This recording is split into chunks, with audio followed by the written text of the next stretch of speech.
નમસ્કાર દોસ્તો, હું મુકેશ વિશ્વકર્મા પંચાલ આપની વચ્ચે દરરોજ નવી વાત નવા મુદ્દા સાથે તમારી સમક્ષ આવું છું.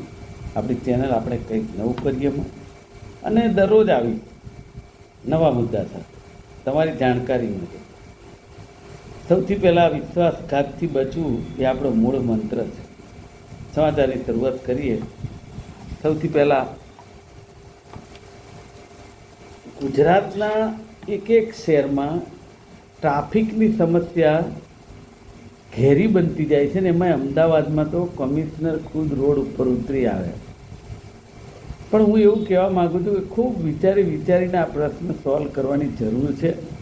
તો મને લાગે છે રોજ વપરાતું ડીઝલ પેટ્રોલ છે ને એ પણ અડધું થઈ ગયું. અમદાવાદના બોપલ વકીલ બ્રિજ પાસે 258 ગ્રામ હાઇબ્રિડ ગાંજા સાથે 3 જણ પકડાયા. મને એમ થાય છે બહુ જ લોકો પકડાય છે તો કેટલું આવતું હશે એના ઉપર સૌથી મોટો પ્રશ્નાર્થ છે. અને આ ધીરે ધીરે મને એવું થાય છે આપણું ગુજરાત જેમ દારૂબંધીમાં ટેવાઈ ગયું છે કે એમાં બધે મળે છે, એમાં ડ્રગ્સ ને ગાંજામાં બી ચાલુ થઈ જશે એવું લાગે છે.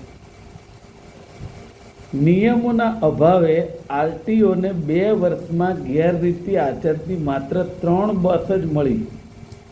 ટુરિસ્ટ પરમિટ બસો સ્ટેજ કેરેજમાં ચાલતા લોકોને જીવનું જોખમ છે. છતાં મૂળ વાત આમાં એવી છે કે દરેક ટાઉનની અંદર જે લક્ઝરીઓ ચાલે છે કોઈક ને કોઈક ભારતીય જનતા પાર્ટીના આગેવાનો ધારાસભ્યો કોઈને મળતિયાઓની છે. એના હિસાબે કાયદો પાંગળો છે. કેટલીક વાર તો એવું છે કે પરમિશન એક હોય અને ગાડીઓ અનેક ચાલતી હોય, એ જ પરમિશન ચોંટાડી હોય. પોલીસને તો કંઈ જોવામાં રસ નથી, એના ઉપરથી જે કંઈ આપી દીધું લઈ લીધું. મેં ટ્રાફિક પોલીસને ઊભા રહીને કહ્યું છે, મેં કીધું આ 4 રસ્તાના કોર્નર ઉપર આ રિક્ષાઓ ઊભી છે, તમે કંઈ કહેતા નથી કે હમણાં જ આવી. એટલે કે હવે હું એને કહું જ છું કે ખબર નહીં પોલીસને પોતાની કામગીરીમાં ટ્રાફિક પોલીસને રસ નથી કે શું, કંઈ ખબર નથી પડતી કે પછી માનસિકતા કઈ પ્રકારની થઈ ગઈ એ સમજાતું નથી. નેતાઓને ખુશ કરવા માટે પોલીસ દ્વારા આરોપીના કઢાતા વરઘોડાએ ન્યાયતંત્રનું સરેઆમ અપમાન છે. આ હાઈકોર્ટે કહ્યું છે. પણ હું એવું માનું છું કે મીડિયા આવે, તમે જે 2, 3, 4, 5 જણને પકડ્યા હોય, મીડિયાના દેખતા 2, 3 લાકડી મારો, મીડિયા જતું રહે એટલે પાછા બેસી જાય. હું એવું કહું છું કે એના કરતાં પહેલાં એટલું બધું મીડિયા પણ સક્રિય નહોતું અને એટલા બધા જેને કહેવાય સતર્ક પોલીસ હતી. આજે કેટલીક જગ્યાએ સતર્ક છે પોલીસ કે સાહેબ પોલીસના નામથી લોકો ગુનેગારો ગભરાય. હું તમને આમ વેઢે ગણાવી દઉં એટલા બધા ઓફિસરો જોયા છે. દત્તા સાહેબ છે, કરોલિયા સાહેબ છે, બારોટ સાહેબ છે, એવા બધા ઘણા મેં જોયા છે કે જે અત્યારે તો ડીસીપી ડીવાયએસપી રિટાયર્ડ પણ થઈ ગયા. જાડેજા સાહેબ હતા, રાણા સાહેબ હતા, કે જે લોકોના નામથી ગુનેગાર ફફડવો જોઈએ. આજની પરિસ્થિતિમાં તમે અરજી આપીને આવો, એ અરજી તમારી પીઆઈ કે પીએસઆઈને મળતા કેટલો ટાઈમ લાગે છે. પીઆઈ ફોન કોઈના ઉપાડતા જ નથી. અને મેં જોયું છે કે કોઈ પણ પોલીસ ઇન્સ્પેક્ટર 12 વાગ્યા પહેલાં પોલીસ સ્ટેશન આવતા જ નથી.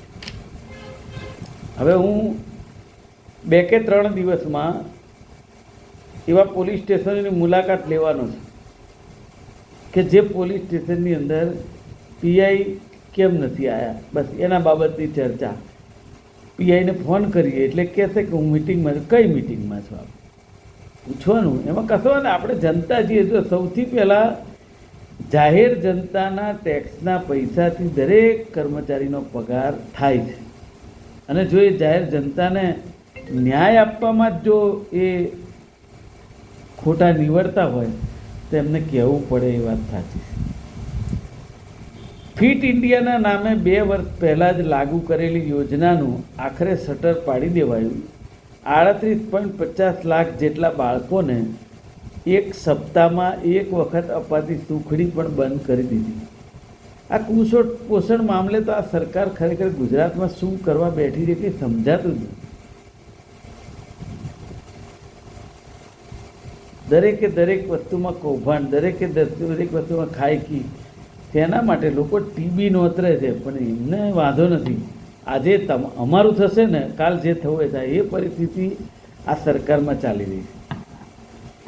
કેન્દ્રીય નાણાં પંચ અને હેલ્થ પોલિસી એવરેજ મુજબ ગુજરાત સરકારે કૃષિ અને આરોગ્ય સહિતના 7 ક્ષેત્રોમાં ઓછું બજેટ ફાળવ્યું છે. દેશના 12 રાજ્યમાં મહિલાઓને માસિક સહાય માટે બજેટ ફાળવણી, પરંતુ ગુજરાતમાં 1 રૂપિયો ફાળવણી થઈ નથી. બિહારની ચૂંટણી હતી એટલે 10,000 રૂપિયા 1.5 કરોડ મહિલાઓને ખાતામાં નાખ્યા. તો ગુજરાતની મહિલાએ શું વાંક છે એમનો? નાખો ને. કે તમને 30 વર્ષથી મત આપે છે એટલે એમ કે હવે એ ક્યાં જવાના છે? માનસિકતા બહુ બગડતી જાય છે. ટીબીના ઘાતકતા અમદાવાદમાં 1 વર્ષમાં 15,000 કેસ છે, 700ના મોત થયા છે. ટીબીના 55% દર્દીઓમાં કુપોષણની સમસ્યા છે.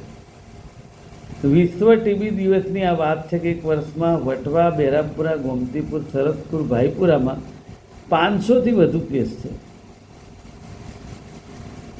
ખબર નથી કેમ આંખ જ નથી ઉઘડતી સરકારની. નિંભર તંત્ર હોય એવું લાગી રહ્યું છે. વિધાનસભામાં કિડની હોસ્પિટલ કૌભાંડ ગાજ્યું.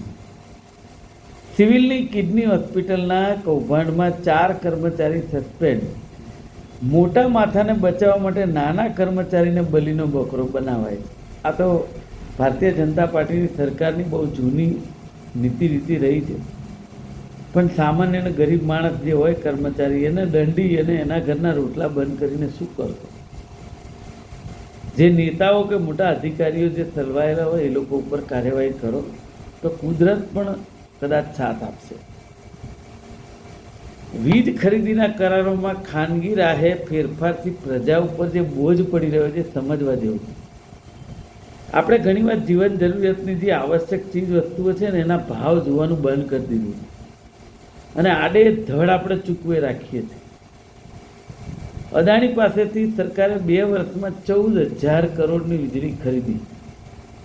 2024માં 4.84થી 7.22, જ્યારે વર્ષ 2025માં 4.73થી 6.86 પ્રતિ યુનિટના દરથી વીજળી ખરીદાઈ. સરકારી વીજ મથકોમાં ઉત્પાદન ઓછું કરી ખાનગી કંપનીઓને લાભ કરાયો. મને એમ થાય છે કે આ ગુજરાત પ્રેમી સરકાર છે. સરકારી વીજ મથકોમાં તમે ઉત્પાદન ઓછું કરો અને ખાનગી કંપનીને લાભ કરાવો, આવું કેમ? ગુજરાતમાં 1 વર્ષમાં 1250 મિલિયન યુનિટ વીજ વપરાશ વધે છે. પણ ખરેખર નેતાઓની જે આ ભાગ બટાઈ છે ને એના કારણે આપણો દેશ ખાડે જવા જઈ રહ્યો છે. ખાસ કરીને ગુજરાત બચાવવું જરૂરી છે. કર્ણાટકના બિઝનેસમેનને ડિજિટલ એરેસ્ટ કરી ₹15 કરોડ પડાવ્યા. પર બિઝનેસમેનને પાછા 1.5 મહિનો ડિજિટલ એરેસ્ટમાં રખાયા. સાયબર ગુનેગારોએ CBIના અધિકારીઓ હોવાની ઓળખ આપીને છેતરપિંડી કરી. બહુ પરિસ્થિતિ ખરાબ છે. ભલે ગૃહમંત્રી ગુજરાતના આવીને ગમે તેવી વાતો કરતા હોય, વાસ્તવિકતા કંઈ જુદી. 3 સપ્તાહમાં 3.5 લાખ PNG કનેક્શન અપાયા છે. ભારતના 2 LPG જહાજોને હોર્મુઝ ખાડીમાં ઈરાનમાં લીલી ઝંડી મળી છે એવું કહેવાય છે.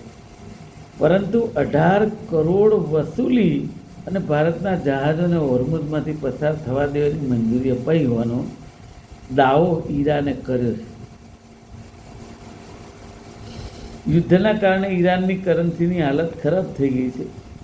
ઈરાનમાં 1 કરોડથી 1 કરોડની નોટમાં 1 બેગ ભરાય એટલું રાશન મળે છે. ખાલી 1 કરોડની નોટમાં. ઈરાનમાં બેફામ મોંઘવારી. સરકારે 1 કરોડની નોટ ઇસ્યુ કરવી પડી. 1 કરોડ ઈરાની કરન્સી એટલે ભારતના 725 રૂપિયા થાય. તકલીફ બહુ છે. આપણે સૌ સાથે રહીને નિવારણ કરવું પડશે, પણ સરકારે સજાગ રહેવું પડે એ મારો ઉદ્દેશ છે. જનતાએ સમજવું પડે એ આપણો ઉદ્દેશ છે. આજે બસ આટલું જ. આપનો ખૂબ ખૂબ આભાર.